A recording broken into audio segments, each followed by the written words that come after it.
13 Action News at 11 begins with a breaking news update. A horrific scene in Charlottesville, Virginia, as a white nationalist rally descended into deadly violence and chaos. A car plowing into a crowd of demonstrators protesting against those white nationalists. At least one person killed, 19 hurt.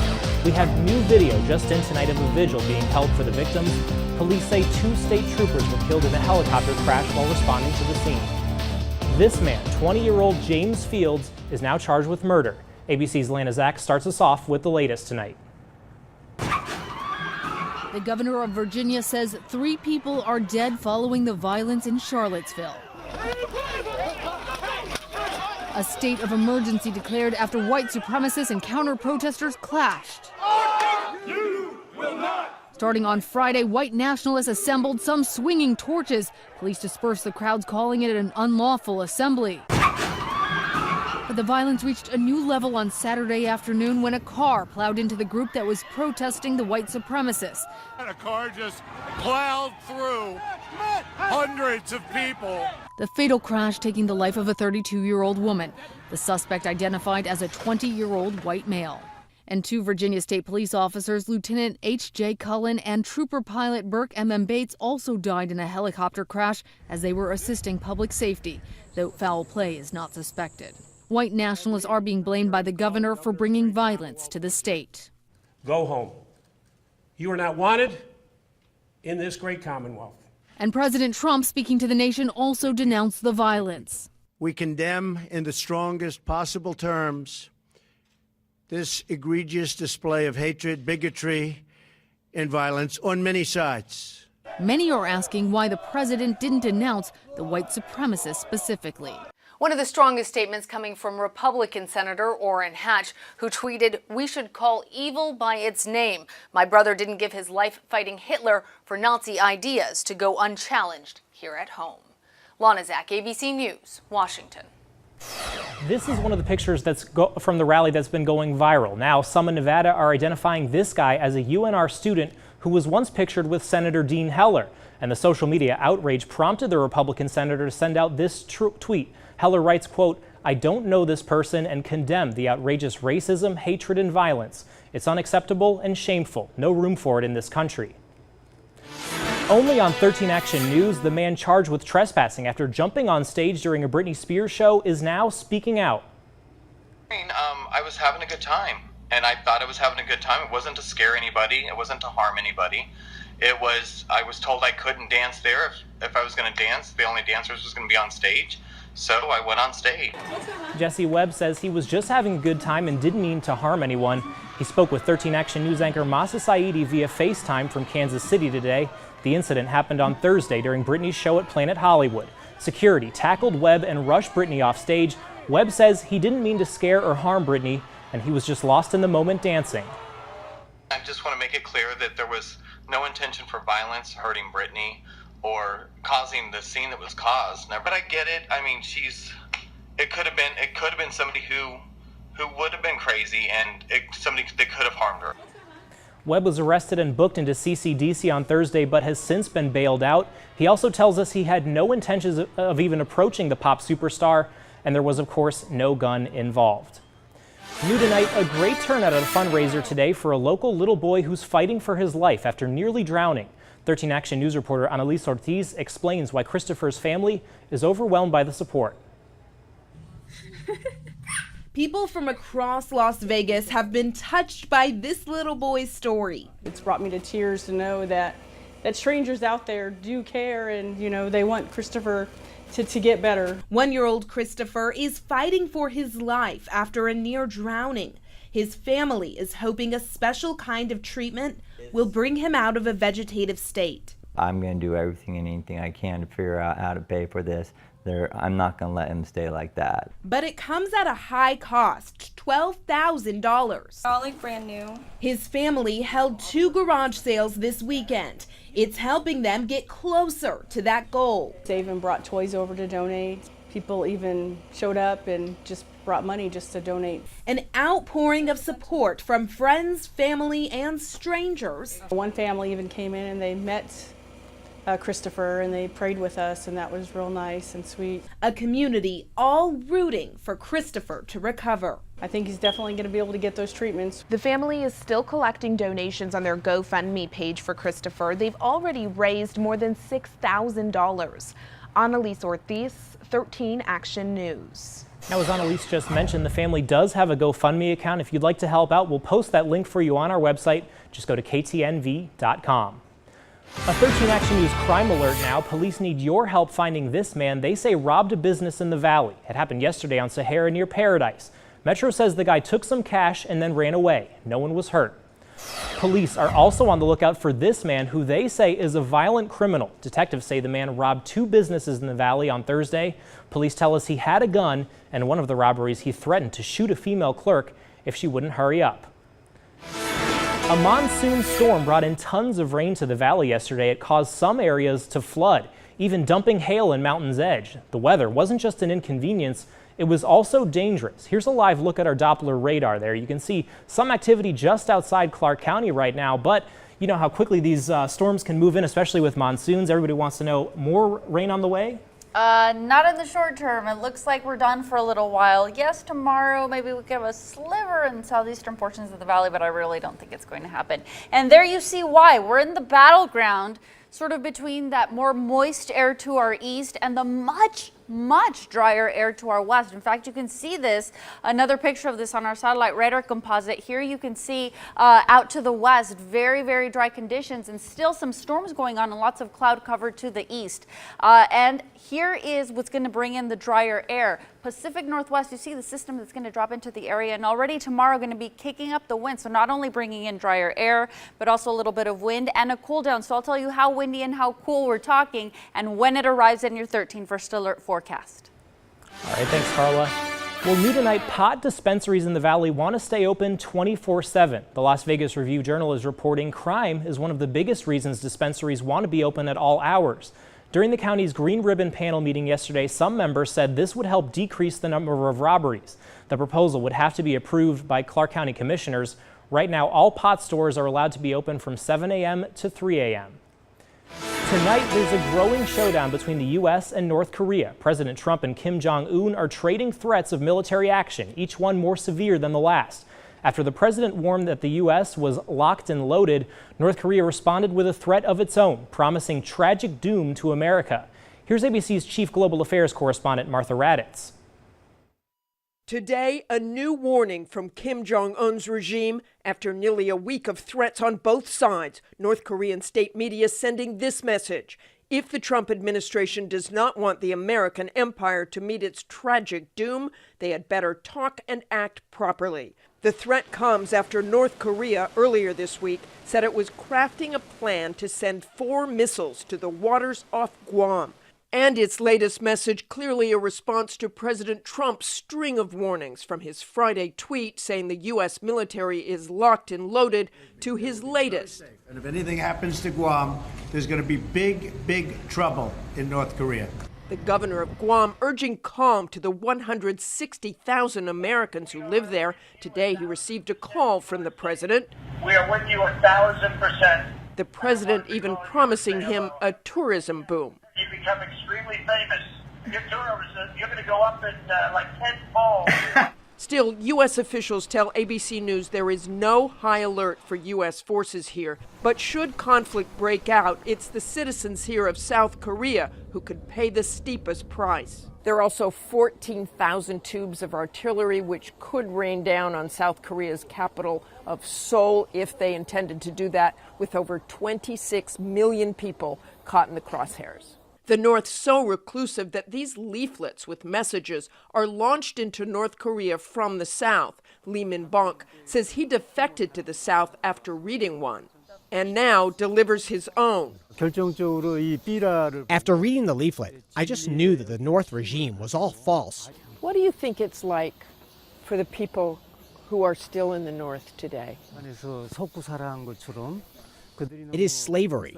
What you can see from this observation point is really just propaganda. And across the river, North Korea, you can see some apartment buildings, some other structures. But if you look through those observation glasses, you can see they're all fake. Crucial to solving this crisis, China, North Korea's biggest trading partner. China urging restraint from both sides in a phone call between President Trump and President Xi late last night. Martha Raddatz reporting. We have new information about school supplies that were stolen from a special education teacher. Now a Good Samaritan wants to help. Nancy Brown says she spent more than $300 on her classroom, but someone stole her car and at least $50 to $100 worth of school supplies. It was parked right outside her East Las Vegas home near Mount Hood in Washington.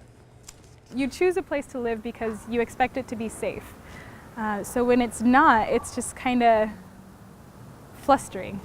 Well, some good news for Nancy. Overnight, a viewer called into our newsroom looking to help her replace those school supplies. Now, here's another look at her car. If you see it, please report it to police. It's a blue Chevy Malibu with the license plate 730ZDU. It's back to the classroom for students and teachers in Clark County. Families attended a final back-to-school fair in the Valley this afternoon. Throughout the summer, several fairs were held across the county. Parents and students used the one-stop shop to gather resources and information to get ready for Monday. School starts on Monday. It started really early this year, so I think everybody's doing their last-minute shopping, getting their kids registered, so it's been a great turnout this year. Right around the corner, each fair attracted up to 10,000 people. Also for back-to-school preparation, an immunization clinic was held today at the Health District's building. It was an opportunity for parents to make sure their children were properly healthy and safe for the first day of school. And we'll have complete team coverage on Monday for the first day of school on Good Morning Las Vegas. It all kicks off at 4:30 a.m. And this year we want to see those back-to-school outfits that you work so hard to perfect. Be sure and share them with us on our Facebook page Monday morning for a chance to see your picture air live on Good Morning Las Vegas. Well, check this out. A police officer's body camera is rolling as an alleged drunk driver barrels towards him. That officer's message for the driver. Plus, soccer is coming to Las Vegas. We'll show you how you can help pick the team's name right now. And from Contact 13, back to school bargains. 13 Action News tracks down where you need to go for some huge savings. And count on Chopper 13 to bring you breaking news fast and first. Stay with us.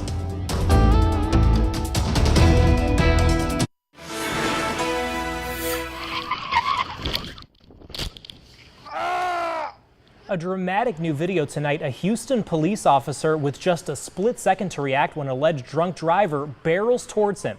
That officer says he's happy to be alive tonight. ABC's Janae Norman picks it up from here. Officer down. He jumped off the side of the freeway. The terrifying moment caught on tape. A Houston police officer making a split-second decision to get out of the way of an oncoming car. I hear a screeching of tires. In late July, Officer Rashad Carter forced off the side of the highway by an alleged drunk driver. Before I knew it, there was a car right up on me. I had less than a second to react to the situation. That decision, captured on Officer Carter's body cam, saved his life when he and his partner were investigating an accident on the highway in Houston. Watch again as Officer Carter finishes talking with the firefighter. Immediately, two other first responders turned to look, and then Carter forced off the guardrail. I'm falling. Hitting the ground 16 feet below. I just kept thinking to myself, when am I going to stop falling? That driver out on bond, and Officer Carter left with multiple injuries, though tonight grateful to be alive. If I would have froze still, that the car would have ran me over and probably would have taken my life, and I wouldn't be here today. And Houston police say the alleged drunk driver, Bianca Bennett, has been charged with intoxication assault. She's due in court at the end of the month. Janae Norman, ABC News, Dallas.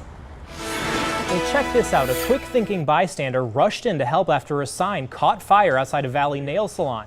It happened this afternoon near Decatur and Flamingo. You can see the man using a fire extinguisher as several people watch close by. At the end of the video, one man says he believes that fire was knocked out with his help. We don't know what may have caused that sign to catch fire. We're exactly 2 weeks away from the Floyd Mayweather-Conor McGregor fight, and some big bets are being placed on who will win. According to ESPN, an anonymous gambler at South Point Casino placed an $880,000 bet on Mayweather. At this point, this is the largest bet that anyone has placed on the fight. Now, if Mayweather wins, that high roller will earn $160,000. Well, both athletes have been training hard in the gym. Mayweather completed his workout at his gym near Spring Mountain in Valley View Thursday, while McGregor held his workout yesterday at the UFC headquarters in the Southwest Valley. I'm struggling to give him 2 rounds, and that's the God's honest truth. The only reason I'll maybe give him 2 rounds is because in this game, the referee stops me from pounding his head into the canvas. A lot of hype for this fight, and the trash talk just keeps coming from both of these guys. It's expected to all go down in the ring at T-Mobile Arena on the 26th. Well, you can add a soccer team to the growing list of pro sports teams coming to Las Vegas. The as-yet unnamed soccer team will play at Cashman Field starting next year. The owners of the United Soccer League expansion franchise unveiled 6 possible names that fans can vote on until the end of the month. You can cast your vote on the team's website. We have a link for you at ktnv.com. At this point, we might call them the Vegas Monsoons. I know, right? Well, speaking of the monsoon, it is lightening up. So we're looking at drier air coming in. A little more comfortable than the muggy conditions we've had. In fact, take a look.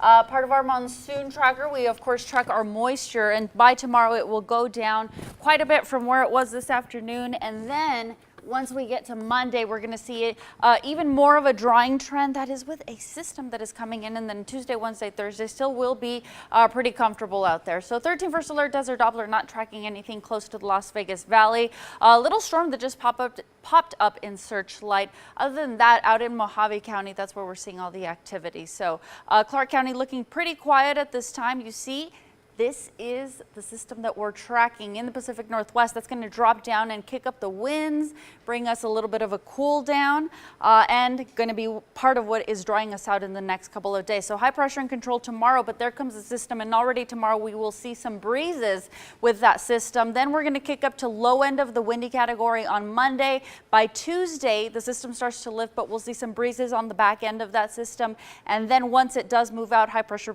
will start building in again, and then we'll see a warm up toward the end of the week. So here are the numbers as far as the wind gusts are concerned. We're going to be teetering between breezy and windy in the next couple of days. The windiest, or the biggest nuisance wind, if you can call it that, on Monday with 35-mile-per-hour gusts. So again, we're staying on the low end of the windy category. Temperatures right now looking pretty nice. 89 degrees at McCarran, 87 Henderson. Boulder City coming in at 91 degrees overnight. 82 in Henderson and Boulder City. Mid-80s for central portions of the valley. Anthem down to 80 degrees for tonight, and tomorrow still quite warm, a little bit above average for this time of year, but we will be drier. So again, we're not going to have that muggy feeling that we had toward the end of the week. Planner for tomorrow, lots of sunshine, 98 degrees by lunchtime, and you'll notice the breeze is kicking in as we head into the afternoon. Again, we could see gusts to about 30 miles per hour. If you're going outdoors tomorrow, sunblock, stay hydrated. It's still going to be quite hot. You see Lake Mead at 106. And of course, 100 Degrees of Summer is sponsored by Raising Cane's. They donate $100 to Make-A-Wish of Southern Nevada. Every time we hit 100 degrees, almost 60 days, so almost $6,000, but we will keep those triple digits coming. Although we are going to get a little break. Breezy to windy. This is the first day of school. Again, more nuisance wind, 35-mile-per-hour gusts. But look at the nice cool down, 98 degrees by Tuesday. So it's always nice when in August you have a temperature that is in the 90s on your 7-day planner. Then we start to warm back up, and by the end of the week, we're pretty average for this time of year. Tom? All right, we'll take it, Carla. Well, we've all had something we wanted to sell, but now there's a new way to do that. It's super easy. Routine shows you a new app that makes it easy to find good deals and get rid of something that you no longer need. Welcome back. 13 Action News is teaming up with Nevada Job Connect to let you know about jobs around the valley. Tonight, an opening for a sanitation technician. It pays $16 to $18 an hour and requires 1 year of experience. There's an opening for a car cleaner, no experience required. It pays $10 an hour. And a dispatcher, it also pays $10 an hour, no experience required. For more information on these positions, just go to ktnv.com/jobs. Well, everyone likes a little extra cash in their pocket, but a yard sale is sometimes just too much work. So where do you go when you're looking to sell some of your stuff? Tonight, 13 Action News anchor Trisha Keene shows you a new and free app you may want to try. Introducing Ad Yo-Yo. Ad Yo-Yo is an online marketplace. This new app makes buying and selling simple. Just ask local user Grant Swenson. It's super easy. He just bought a bucket of golf balls using the new app. Plus, he's looking to make some money. I'm currently selling my kitchen table and chairs. But Add Yo-Yo includes some cool features Grant really likes. First, you don't just post a picture of what you're selling. On Add Yo-Yo, you post video. Took a quick little video, showed the table, the chairs, and click a little button and up it went. That was it. So whether you're buying or selling, you get a chance to really see or show off your item. Add Yo-Yo has everything. We found free stuff like this nightlight, items for $10 to $20 like these ski boots, even cars, plus services like tile and carpet cleaning. Then there's the security aspect. We have an in-app chat function where you can chat directly within the app without having to give out a phone number, until you're actually ready to perhaps meet that person. Christopher Kelly is CEO of the locally based app. He says they're approaching close to 15,000 users, with the majority right here in Las Vegas. And they want to make your buying and selling even easier. We're working on an in-app escrow system where payments can be made through the app so that you don't have to show up with cash. Grant says he likes the app already, but says paying through the app is even better. It makes you feel a little bit safer that way. You never know what you're going to get out there. For Contact 13, I'm Trisha Keene. Home break-ins are on the rise, so tonight we're showing you how $1 and about 30 minutes of your time could make your home a lot safer. Stay with us. When it comes to our home, we'd like to think it would be hard to break in, right? But what if we told you an easy way to make it even more secure? Scripps investigative reporter Jace Larson found a solution that only costs about $1. Oh, we know it's happening. Criminals are breaking into places all over the country. They steal our stuff and then leave us to clean up the mess. We checked the latest numbers, and there have been 2 million home break-ins in just the last year. It kind of got us wondering, how can we protect ourselves and do it for not a lot of money? Whatever preventative measures you can take that are simple and inexpensive to protect your family, I think they're worth doing. We learned of a way to nearly triple the strength of your front door. It sounded too good to be true, so we thought we'd test it out. Most door handles and deadbolts come with 3/4-inch screws, so we installed them on this door. All right, so we got our small screws. Then I got my kickboxing workout in for the day. The space was a little confined, but it only took a few good kicks. So that really wasn't that hard. 8 kicks in all. These screws ripped right out of the wood and flew all over the place. The strike plate, look at this. It was flung several feet away from the door. It wasn't very tough to get it open at all. With the smaller screws, you're screwing into just the door jamb itself, which is really just a 3/4-inch piece of pine typically. So pretty weak, can break fairly easily. So if the door with 3/4-inch screws was relatively easy to kick down, what would happen if we put these longer screws in? Okay, so here's what we have now. This one's different because we've taken 2 3-inch screws just like these and drilled them into the plate. So we'll see how things fare differently. I kicked and kicked and kicked. My producer even started laughing at me because I was getting worn out. What are you laughing at? It's a lot of work. I got back into it, and in all, it took 22 kicks to get this door open. So that was a lot harder. And if you look here, the plate actually stayed. Those screws held that plate in. It's not even the screws that came out. It's the whole deadbolt that ripped out of the door here. When you put the longer screws in, you're actually going into the framing of the house. It can withstand a lot of stress. So I think that's the reason that the longer screws would be really helpful in securing your house. Our test even impressed Chris Kelly.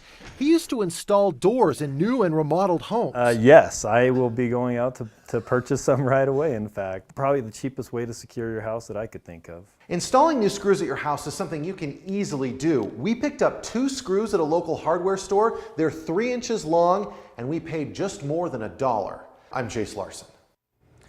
Carla has a final check of your forecast. Right now, here's a live look out at the valley.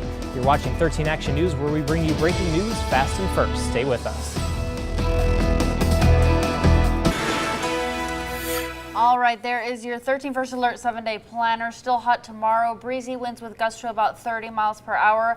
A little windier on Monday. We're talking low-grade windy. Down to 98 on Tuesday, and still not bad midweek, right at the century mark. Down to 98, we'll take it. I know. All right, well, that's 13 Action News live at 11. We're always on at ktnv.com, our mobile app, and our Roku channel. From all of us here at Channel 13, have a good night. Thanks for watching.